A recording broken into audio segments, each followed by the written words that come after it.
Welcome students, class 11 subject accountancy.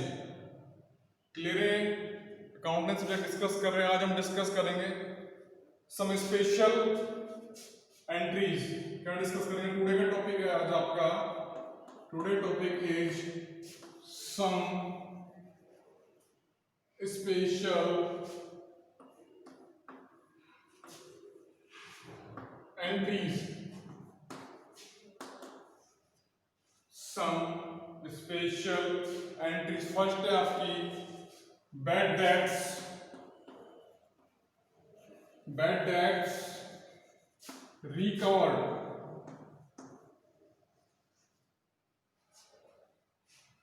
Bad debts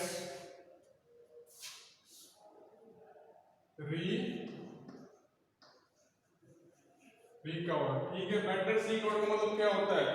हो सकता है मान लीजिए पहले आपने किसी को पैसे दिए हो और वो पैसे डूब गए हो। आफ्टर कुछ टाइम बाद उसने पर्सन ने क्या कर दिया? रिटर्न कर दिया। एग्जांपल लेते हैं, एग्जांपल 1, रवि और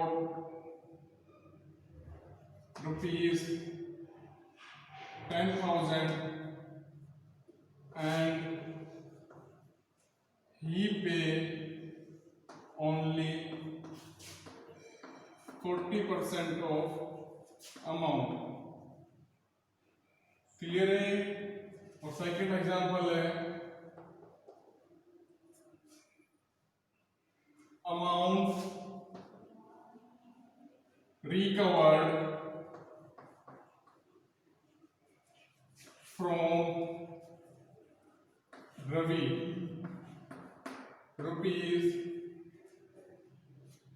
₹5,000।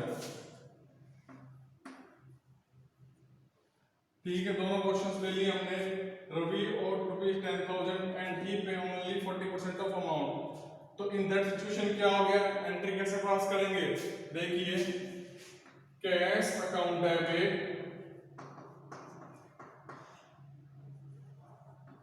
Bad debts account debit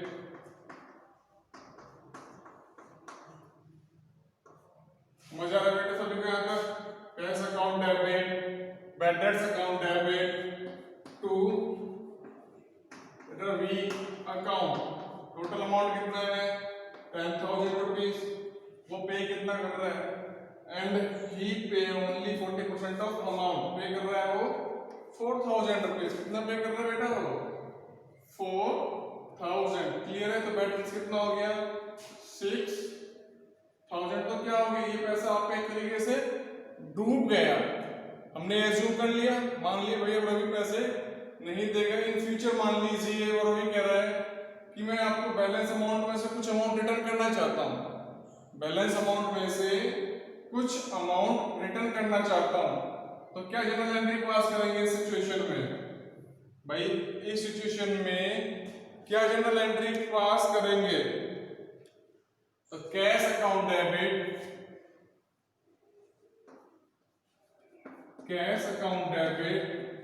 to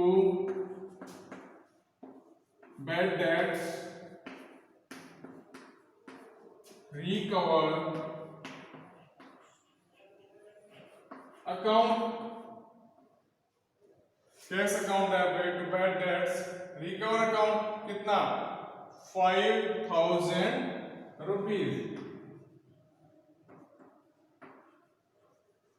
clear है बेटा? पहले क्या कहता? ₹10,000 उसके पास थे, वो कहता 40% पे करो। एंट्री करी थी cash debit bad debt debit to Ravi ₹10,000। In future वो क्या करे? Amount recovered from Ravi ₹5,000। तो क्या हो गया? वो डूबा हुआ पैसा रिकवर हुआ है, यानी बैड वाला पैसा रिकवर हुआ है ना। तो एंट्रीज क्या बनेगी? कैश अकाउंट डेबिट, बिजनेस में क्या रहा है? कैश आ रहा है। Cash account debit to bad debts recover account. समझ आ रहा है टॉपिक आपको? नोट करिए एक बार इसको, फिर डिस्कस करेंगे आपसे नेक्स्ट टॉपिक। क्लियर है? सेकंड ट्रांजैक्शन है आपका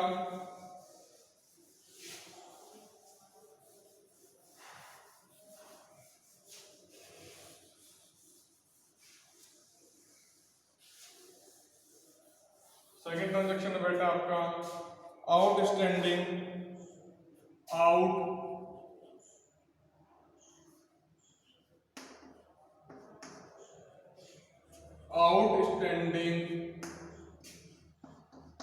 एक्सपेंसेस अकाउंट। ये आउटस्टैंडिंग एक्सपेंसेस मान लीजिए है, तो इस केस में क्या एंट्री करेंगे? आउटस्टैंडिंग का मतलब क्या हो गया? एक तरीके से बकाया। क्या हो गया? बकाया।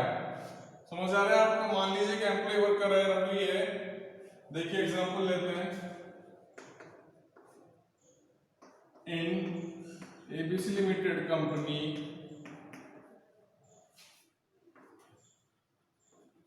रवि वर्क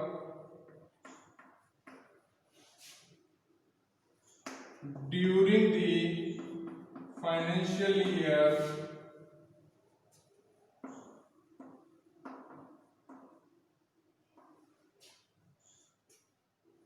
19 to 33 2020 वो वर्क करता during the financial year and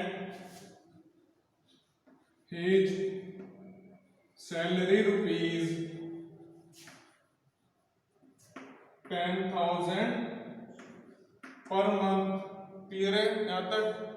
and company पे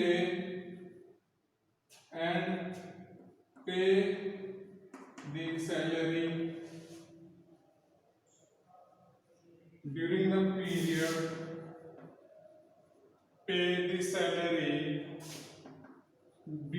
the period of 11 मंथ। कितने मंथ की पे की है? 11 मंथ की पे की है। क्लियर है आप सभी को यहाँ तक? 11 मंथ की पे की है। क्लियर है? तो एक मंथ की सैलरी क्या हो गई? बकाया हो गई है। किसकी? रवि की। क्लियर है आपको? तो इस सिचुएशन में क्या करेंगे? 1 मंथ की जो बकाया की एंट्री है वो बुक्स ऑफ अकाउंट में शो करेंगे। तो एंट्री क्या करेंगे? Salary account debit. देखिए बेटा, salary account debit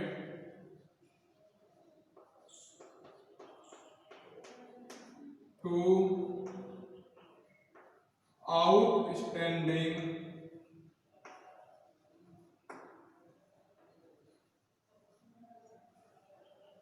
salary account.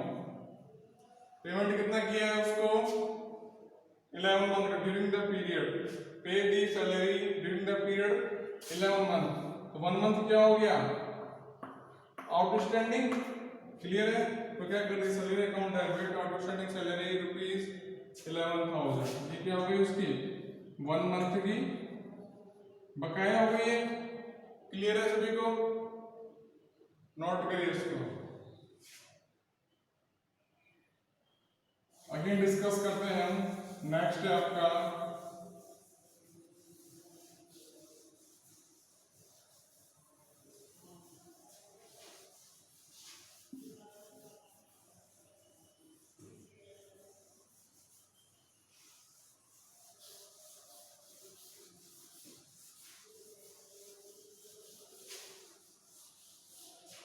Next आपका थर्ड पॉइंट है प्रीपेड, या नेक्स्ट लिख लीजिए first prepaid expenses. Prepaid expenses ये क्या हो गए? प्री प्री और पेड। प्री यानी एडवांस, प्री पेमेंट कर दिया यानी एडवांस में पेमेंट कर दिया। क्लियर है? तो इसको समझते हैं विद एग्जांपल। इसको क्या समझेंगे हम? विद एग्जांपल समझेंगे बेटा। देखिए अगेन एग्जांपल लेते हैं हम। Insurance premium of amount, insurance premium of amount rupees 1200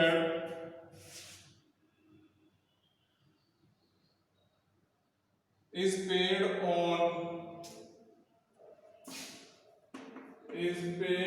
on जुलाई 11। वो क्या कर रहा है, वो जुलाई 11 में पेमेंट कर रहा है किसका, प्रीपेड एक्सपेंसेस का, किसके रिगार्डिंग, इंश्योरेंस प्रीमियम के रिगार्डिंग। क्लियर है। For the 1 year, for the 1 year हम ये मान लेते हैं इंश्योरेंस प्रीमियम पे किया है 1 जुलाई को। कितने जुलाई को, 1 जुलाई को। क्लियर है। 1 ईयर के लिए। और सपोज करते हैं हम फाइनेंशियल ईयर है 1/4/11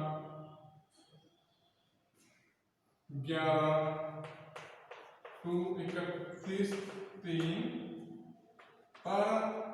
ठीक है, तो क्या कर दिया उसने, 3 मंथ का एडवांस दे दिया। देखिए फाइनेंशियल ईयर क्लोज हो रहा है आपका टू 31 मार्च 2012 और पेमेंट कब कर रहा है, पे कर रहा है वो 1 जुलाई को 1200। तो क्या हो गया, 3 मंथ एडवांस, राइट बेटा। देखिए इंश्योरेंस प्रीमियम में बेटा आपका 1200 रुपीज, कितना है 1200 rupees is paid on 1 July 2011 for the 1 year pass the entry. ठीक है, तो इस केस में एंट्री क्या करेंगे, आपको फाइनेंशियल ईयर क्लोज होता है 1/4/2011 टू 31 मार्च 2012। तो 3 मंथ का क्या हो गया, एडवांस हो गया 3 मंथ का। भाई 3 मंथ का उसने एडवांस पेमेंट कर दिया ना, और अमाउंट पे कर रहा है वो क्या 1200 रुपीज। तो फर्स्ट एंट्री बन जाएगी आपकी इंश्योरेंस प्रीमियम। किसका पेमेंट कर रहा है वो, इंश्योरेंस प्रीमियम का। इंश्योरेंस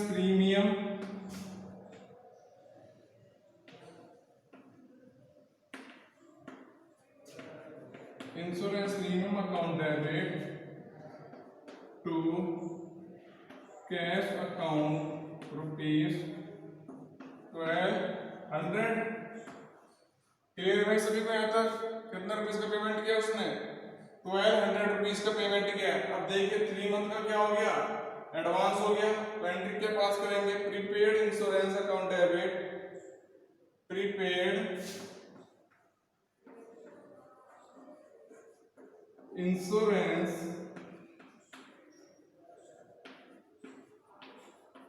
अकाउंट डेबिट टू क्या पे कर रहे हैं, इंश्योरेंस प्रीमियम। तो टू इंश्योरेंस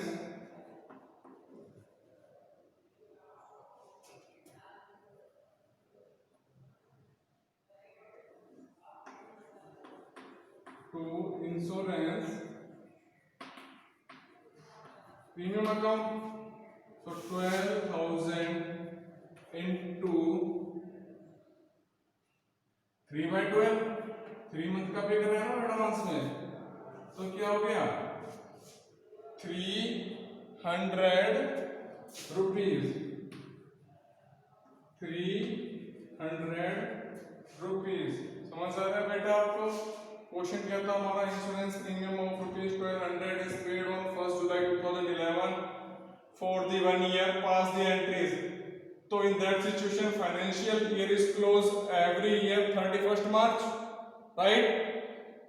तो during the financial year is 1/4/2011 to 31 March 2012. In that case, amount is paid on 1 July 2011. In that situation 3 month is advance, right, 3 month is advance. तो in that situation क्या entry पास करेंगे, first entry insurance premium account debit to cash account full amount. Clear है। अब कितने advance दिया है, 3 month का advance दिया, तो एंट्री क्या पास करेंगे, prepaid insurance account debit to insurance premium account rupees 300। Clear है सभी को यहां तक, नोट करिए इसको एक बार।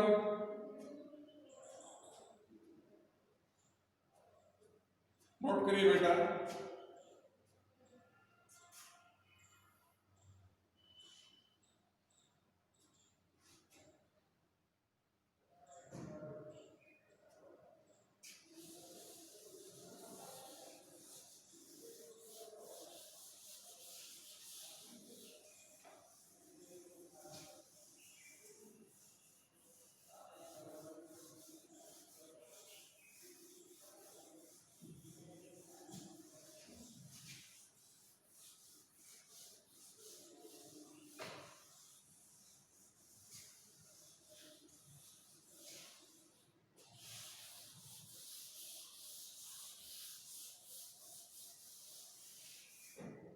नेक्स्ट टॉपिक है आपका डेप्रिसिएशन। नेक्स्ट है आपका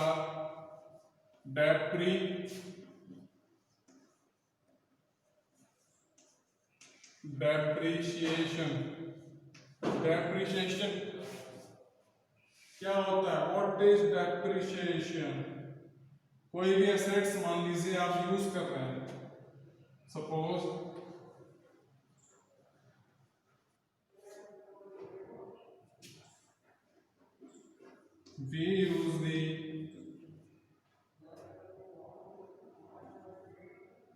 we use the bike per year. Clear? Suppose we use the bike per year or bike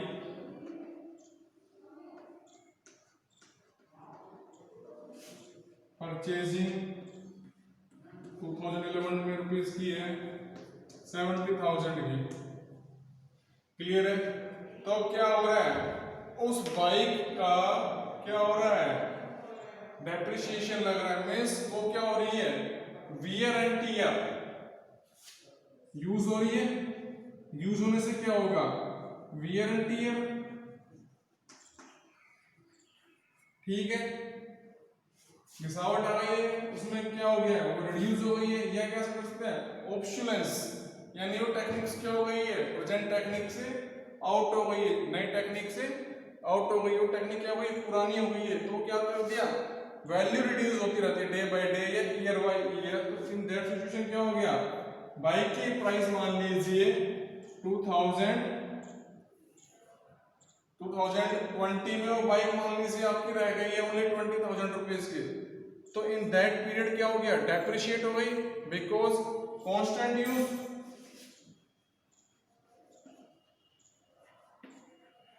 use हुआ है उसका, कंटिन्यू हुआ यूज हुआ है, तो उसमें क्या हो रहा है, इंपैक्ट पड़ रहा है किस पे, बाइक पे। तो क्या करेंगे, जनरल एंट्री पास करेंगे इन दैट सिचुएशन में। क्या जनरल एंट्री पास करेंगे, देखिए उस असेट्स पे क्या एंट्री लगाएंगे,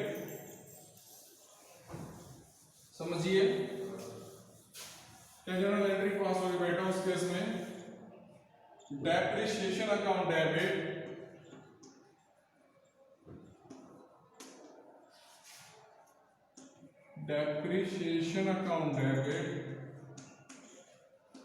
to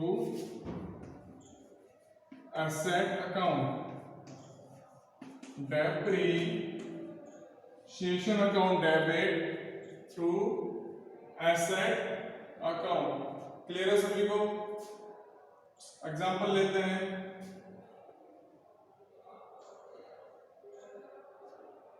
plant 5 lakh rupees, depreciation charge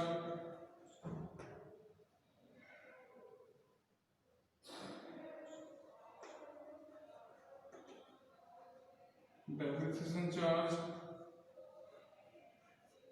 10% per year by straight line method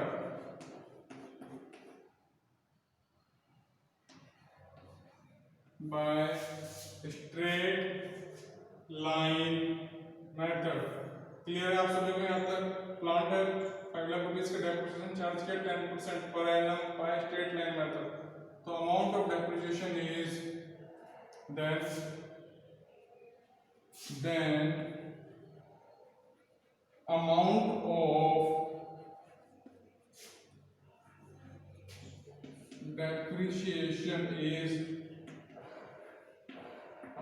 depreciation is rupees 5 lakhs पे क्या लग जाएगा 10% से, तो क्या हो गया 50,000 और ये डेप्रिसिएशन क्या लग गया 50,000। जनरल एंट्री पास करेंगे हम प्लांट अकाउंट डेबिट, तो in that case journal entry पास करेंगे प्लांट अकाउंट डेबिट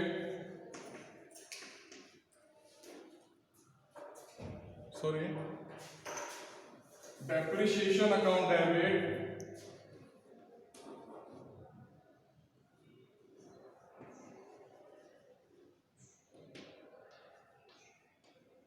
किस पे लगाएंगे प्लांट पे, तो टू प्लांट अकाउंट अमाउंट है आपका 50,000 रुपीज। क्लियर है सभी को यहाँ तक? तो देखिए depreciation account debit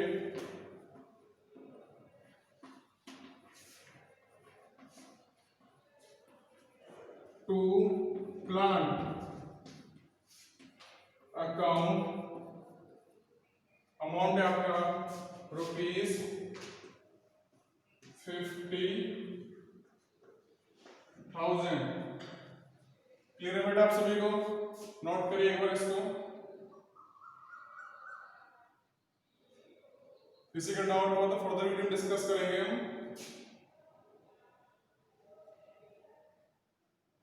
thank you.